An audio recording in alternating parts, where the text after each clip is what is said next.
Doutora Nicole Queiroz, tudo bem? Obrigado mais uma vez por aceitar o nosso convite e estar presente e dividir o seu conhecimento com os nossos telespectadores. Primeira pergunta que eu te faço, antes das perguntas dos telespectadores, é a respeito disso aí, do que a gente acabou de ver no Aeroporto Internacional de Guarulhos, aqui no estado de São Paulo. Bom, por que é importante medir a temperatura de quem chega? Muitas pessoas podem pensar o seguinte: bora, agora que o vírus já está aqui, já tem morto aqui, vai medir temperatura no aeroporto, por que a senhora acha importante esse tipo de medida? Bom, primeira coisa, vamos lembrar que a temperatura elevada é um dos critérios para ser coronavírus, tá? Então, febre é um dos critérios que a gente diferencia das outras síndromes gripais. Certo. Então, a gente já está contaminado, mas a gente não quer que ele contamine mais, que dissemine mais. Então, se a pessoa está com febre, ela já tem um sinal de alerta e ela já vai ser atendida certamente por um médico o mais breve possível e guardar a quarentena dela para evitar de transmitir para mais pessoas. Pois é, o que a senhora está achando do nosso comportamento no Brasil? O que a senhora está achando da quarentena? Está sendo eficaz, não está? O pessoal está respeitando, pelo que a senhora vê, pelo menos a caminho da Record e do trabalho? Então, pelo que eu tenho rodado, depende, né? Acho que o pessoal da terceira idade ainda não está me assistindo aqui, não me ouviu da bronca, não está muito aderindo, né? É, mas é bem, às vezes a senhora não entende, às vezes o pessoal ficar em casa é meio complicado, mas não tem essa. É complicado do ponto de vista de saúde mental, André. É. Se é difícil para nós, gente, vocês estão achando que tá fácil pra gente, médico, enfermeiro e fisioterapeuta? Não tá. Certo, com certeza. A gente tá ali na linha de frente, gente que tá ali atendendo, prestando atendimento pro Covid grave, é complicado pra gente também, eu entendo. Vai ter uma reportagem hoje, doutora Nicole? Vou manter a senhora aqui até as 3 horas da tarde. Para de me chamar de senhora. Vou te manter aqui até as 3 horas da tarde, no fim do nosso Balanço Geral de sábado. Você está vendo as imagens do pessoal que é de mais idade circulando, doutora Nicole, que a equipe do Maurílio fez hoje mais cedo, já que a recomendação é desse grupo de risco. Há quem defenda que só esse grupo de risco deveria ser isolado. E aí, tem problemas isso? O mais importante é isso, mesmo que a gente vai fazer a transição da nossa quarentena para fazer uma quarentena vertical, que nós vamos explicar conforme o programa indo, tem que ser bem rigorosa. Mas aí, teve uma das imagens que eu vi passando que a gente já viu que tem erro ali. Não adianta botar luvinha, meu amor, e você não tirar depois que você mexeu num objeto. Porque qual é a orientação? Mexi, toquei, lavei a mão. Então não adianta a bonitinha estar usando luva, dando depois jogando tchau, jogando beijo, porque você tá jogando vírus igual. Dá pra lavar a luva? A gente joga, ela é descartável. O nome dela é luva. Mas, por exemplo, o cara assim, já tá faltando luva. Eu posso lavar a luva? Então lava a tua mão. Por que você vai usar luva? Guarda, deixa pra gente que vai atender. Boa, gostei. Eu gosto quando a senhora vê assim mesmo. Vamos botar a pergunta do pessoal na tela, por gentileza, hashtag Balanço Geral. É isso aí, apresentador é isso aí mesmo. Tem que levantar a bola pra doutora vir. Ele já sabe. Não tem problema. Fico bravo. A Ellen. Oi, Ellen. Muito boa tarde pra você. Obrigado pela participação. Meu tio é gari. Quais são os cuidados que ele deve tomar em relação às roupas dele e outras coisas? Obrigado, Ellen, pela sua pergunta. Ele faz parte do serviço essencial, então ele precisa estar na rua. Certo. Obrigado, inclusive, por continuar. Agora, vamos lembrar que a gente faz a zona de transição na entrada da nossa casa. Tem a zona limpa e a zona suja. Eu não sei se eu tive a oportunidade de falar disso antes. Mas fala de novo. Mas vamos lá. Cheguei em casa, pus a mão no trinco, lavei e fiz aquele ritual que vocês já decoraram. Ele tira a roupinha dele. Primeiro que é de trabalho, tem que ficar fora de casa. Coitado, o sujeito tem que se trocar no hall de entrada da casa. Nós todos estamos fazendo isso em alguns hospitais, eu estou me trocando no estacionamento. Nós estamos levando isso muito a sério. Então você troca, eu chego em casa, tira a roupa inteira antes de entrar. E assim tem que ser todo mundo. Um saquinho de um lugar para lavar roupa. Eu sei que não dá para lavar roupa todo dia, gente. Mas deixa pelo menos o seu... Ficar no sol resolve? Falando sério, não? Não, lembra que a gente... Saiu estudo há mais de 2 semanas falando que ele pode durar até 3 dias, dependendo da superfície.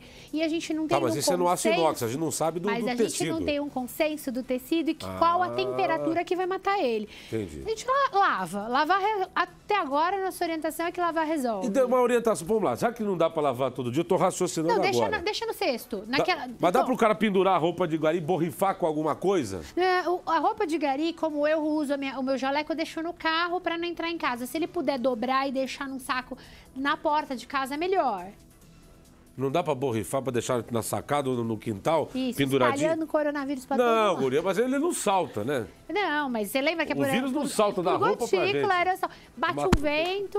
Né? Não. O ideal é que ele deixe na roupa, assim, a porta, a gente deixa uma zona de transição. Tem gente colocando até fita crepe, me mandar foto, é bem legal. E deixa dois sacos. Põe Certo. a roupa que você usou e o seu uniforme que você vai usar ele novamente. Mas não vai lavar, vai usar o dia seguinte. Sim, vai ter que usar, Deixa o invariavelmente. sapatinho lá e põe Deixa na entrada de casa. na entrada. Depois dali, deixa um chinelo pra usar Isso dentro de pode casa. valer então, vamos lá, que a senhora está explicando. Gari, profissional de saúde, Todo mundo. pessoal Se que é você motoboy, que trabalha com entrega. o pessoal do serviço essencial. Se você tem que entrar e voltar pro dia Jornalista. seguinte trabalhar, claro, você também tem que deixar seu cestinho na porta da sua casa. Na porta, Tira lá sua de fora. roupinha. Se ninguém pegar, tá bom. Deixa no cestinho, não pode ser dentro do hallzinho. Olha, desse tamanho meu hall, doutor. Tudo bem. Deixa com um saco de roupa. O que você vai fazer, a maquinada que a gente, mulher, faz. Eu não, né? Minha mãe ajuda, mas... As mulheres fazem as maquinadas uma vez, 2 vezes na semana. Não dá pra lavar a roupa todo dia, a gente vai gastar muita água, né? Então... Deixa o saquinho separado e lava separado. O seu uniforme deixa embalado. No dia seguinte que você vai pôr, pega, põe seu uniforme, lava a sua mão. Sai de casa, pôs a mão na tranca, lava a mãozinha e vai pra guerra. Perfeito. Mais uma pergunta, por gentileza, para a doutora Nicole Queiroz. A Isis Juliana. Oi, Isis, obrigado. Tenho planos de engravidar. Como é que eu faço? Espero essa pandemia passar? Ela está com 35 anos e teme pela idade na questão hormonal das mulheres. Isis, se E você aí? não tiver comorbidade, você está saudável, nós não O temos que é números. comorbidade? Então, maior que 60 anos já vi que você não tem. Diabética, problemas no coração, no pulmão ou imunodeprimida por alguma neoplasia, por alguma doença reumatológica, use algum tipo de remédio que derrube sua imunidade. Teoricamente, a gente não vê grande mortalidade no grupo e não vemos problemas ainda com transmissão, um número expressivo de transmissão para o bebê. Eu não vi, tá? Tá. Vi, eu sei Isso que é houve um se a mãe caso. pegar. Eu vi um Ela não caso passa no Reino pela Unido placenta. Vi um caso, mas eu não tô familiarizada com o número da ginecologia obstetrícia. Entendi. Mas eu sei que não tem mortalidade nesta faixa etária alta, neste momento. O problema não é você engravidar, não é inerente à gestação. Você tem que lembrar que desse pós-pandemia, tendo quarentena ou não, nós vamos sofrer uma recessão econômica, os planos de saúde e todas as outras coisas. O ideal é você planejar que você tenha os 9 meses certinho com plano de gestação, um acompanhamento médico ou enfermeiro obstetra direitinho. Ela vai ter condições de fazer isso, né? E que você vá ter o bebê numa maternidade que não esteja um hospital lotado. De pessoas com Então, a gente coronavírus. tem que entender quanto tempo vai durar isso para que você tenha esse acolhimento, esse pré-natal com tranquilidade e o bebê em segurança. Agora, deixa eu te perguntar uma coisa. Esse dia eu estava conversando com os colegas, e eles fizeram uma entrevista com acho que um obstetra. E a mulher, quando engravida, doutora, ela aumenta a imunidade, né? Para proteger o bebê, não é isso? Sim. E isso pode influenciar na questão do coronavírus? Não. A gente ainda não tem dado disso. Não Eu vou tem te falar dado um sobre negócio. isso ainda. A gente só vai entender o que aconteceu depois que esse tsunami passar. Entendi, claro. Mais uma pergunta, vamos lá, gente. Pessoal acompanhando o Balanço Geral em casa. A Malu Souza. Malu Souza, muito obrigado, Malu, por mandar a sua pergunta. Gostaria de saber quanto tempo o coronavírus se mantém no dinheiro. Você não faz ideia? Se você não faz ideia, responde, você não faz ideia. Na cédula. Vamos aproximar ele para ser igual o papelão? A gente sabe que fica na superfície 24 horas, né? 24 horas. Dá para higienizar ou lavar o dinheiro no bom sentido, né? Acho que não vai ser legal passar álcool no dinheiro, né? Mas Acho que você não pode passar na acontece sua nada, mão, não. lavar e a mão ou passar álcool antes e depois de você ter contato com as cédulas e moedas. Certo. Mais uma perguntinha antes da gente seguir o baile aqui? Tá, manda pelo WhatsApp também, gente. Estão mandando aí pelo WhatsApp. Bota aí, por gentileza, Gustavão. Essa Na pergunta tela. é ótima. Renata de Souza. Oi, Renata. Meu esposo fez cirurgia bariátrica há 5 meses. Ele entra no grupo de risco por isso? Excelente pergunta. A Sociedade Brasileira de Cirurgia Metabólica e Restritiva, de Bariátrica, deu uma nota oficial em que até então não era grupo de risco. Qual é o problema? O problema é se você tiver um déficit de vitaminas em que você não tem a suplementação. Eu tenho certeza que ele é recém-operado, ele tá tomando tudo bonitinho, a suplementação dele. Agora, é importante lembrar que alguns grupos, algumas correntes médicas estão querendo trazer como obesidade, como risco pro coronavírus. Bom, a questão da cirurgia bariátrica, por que seria?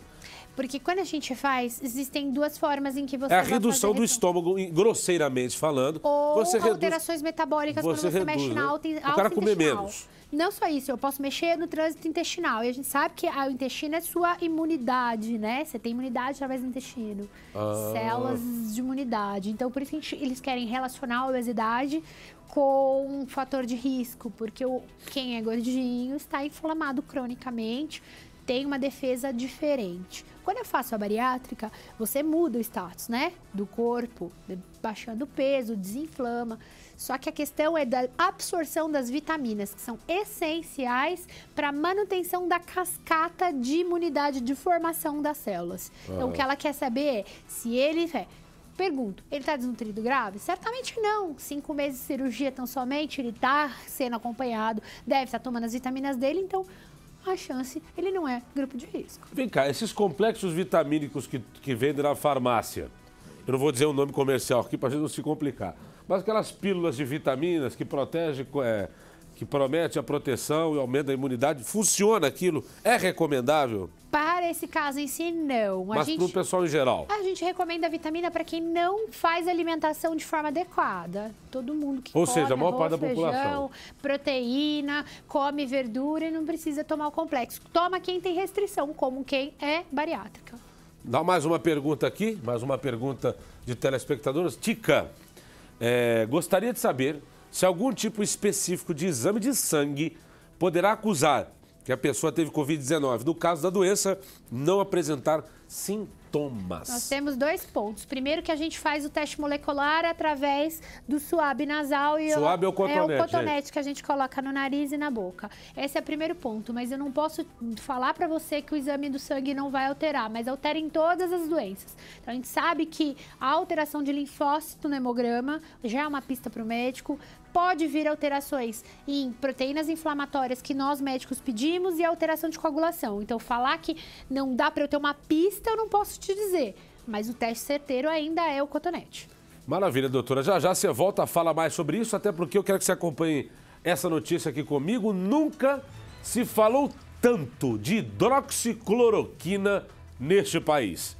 É uma substância que está em remédios para combater doenças como malária, lúpus e outras doenças que dão nas articulações dos pacientes. Esses remédios simplesmente estão sumindo das prateleiras das farmácias nos últimos dias, conforme as notícias a respeito da eficácia de testes que estão sendo feitos com a cloroquina, associada a outros medicamentos, que deve ser administrado tão somente em hospitais, não na casa da gente, fez com que bombasse a venda desse tipo a procura por esse tipo de comprimido. A questão é o seguinte, estão vendendo da maneira certa também?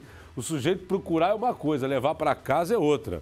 A nossa correspondente nos Estados Unidos, Heloísa Vilela, entrevistou com exclusividade a autora do primeiro estudo científico sobre a aplicação dessa substância cloroquina nos pacientes com Covid-19. Balança, Heloísa. A cientista israelense Sharon Einav é uma das autoras do primeiro estudo científico sobre o uso da cloroquina no tratamento da doença causada pelo coronavírus. O medicamento usado para pacientes com malária e lúpus, entre outras doenças, sumiu das prateleiras em algumas cidades depois do anúncio de que ele estava sendo usado experimentalmente. Hydroxychloroquine. O estudo concluiu que, apesar de ser necessário pesquisar mais, os especialistas concordam que a droga pode ser usada. Se o paciente for informado que a droga é experimental e concordar em tentar, é uma possibilidade, disse a doutora Sharon. A pesquisa leva em conta os testes com humanos que estão em andamento na China com 3.000 pacientes. Testes que usam doses diferentes do remédio para tratar pacientes em vários estágios da doença. A Itália e o Brasil também estão usando o remédio em caráter experimental. Apesar dos resultados positivos, Sharon reforça que a supervisão de um médico é indispensável. Nos Estados Unidos, um homem morreu depois de tomar tabletes de cloroquina porque tinha sintomas de coronavírus. A mulher dele foi internada em estado grave. O casal não consultou nenhum médico e tomou por conta própria uma versão da cloroquina usada para limpar aquários. Os médicos, além de acompanhar os resultados, coletam os dados para que a experiência com o medicamento seja útil para outras pessoas, afirma a pesquisadora. Olha, o que eu vou dizer? O sujeito tomou o assunto. O que é o desespero, né, gente? Cloroquina para limpar aquário você bota no seu corpo. A gente já teve outras polêmicas com remédio, né? Teve a onda das vacinas para cachorro, né, contra o coronavírus anterior. Que, aliás, isso é bom deixar claro, né, doutora? Coronavírus já existe faz tempo, porque não diversos. Tinha. É esse Covid-19, que é uma espécie. Por isso que a gente chama ele de novo coronavírus, sim, porque é uma nova forma. Gente, vamos relembrar o problema da hidroxicloroquina. Não é que ela é... Gente, não é que é um problema. Ela faz uma alteração elétrica do coração. A gente chama de prolongação do segmento QT. Ok, para que serve isso? Isso pode aumentar de uma forma que seu coração responda em arritmia. A arritmia pré-parada cardíaca se chama taquicardia ventricular. E é exatamente esta que a gente pode estar suscetível. Pré-parada, antes do sujeito ter um infarto, ele começa a ter aquilo. Antes dele parar, antes dele morrer, de ter a parada cardíaca, ele faz taquicardia ventricular. O que é isso? Aquele negócio ficar ofegante assim? Não, ofegante assim, quem tá morrendo não faz, fica ofegante, cai no chão. Entendi. É a morte súbita mesmo. Quando a gente está no hospital, a gente usa, às vezes, em moderado a grave. Alguns hospitais, lembrando que a gente não tem uniformização ainda de dose e de recomendação, e eles fazem eletrocardiograma. Na hora que vê que está prolongando o segmento, diminui para rever a prescrição. Então, por isso que tem que ser sob prescrição médica, porque tem avaliação cardiológica antes de iniciar o remédio. Agora, para deixar claro, em bom português, pessoal, corrija-me, por favor, se eu estiver errado. Pessoal que está sendo administrado, como se fala, com cloroquina, que está tomando cloroquina, é o pessoal que está dentro do hospital, já está em condições diferentes, ele deve estar numa UTI, ele não está tomando a cloroquina sozinho, ele está tomando a cloroquina com outros medicamentos, como a doutora disse, sendo monitorado para e passo, ou seja, passo e passo, por uma baita de uma equipe médica, que se ele apresentar a qualquer variação, tem alguém para intervir na hora, não é o sujeito que está tomando um comprimido em casa, olhando para cima e esperando fazer efeito, né? É que acontece que as pessoas estão usando acreditando que ela é forma preventiva. E o que a gente está dizendo, que existem alguns trabalhos... Se eu tomar, não vou pegar. Alguns trabalhos mostrando que, não vai pegar, no caso de moderada a grave, o desfecho não é tão ruim como o óbito. A gente consegue melhorar e trazer essa pessoa da ventilação mecânica, trazer dos sintomas graves de respiração.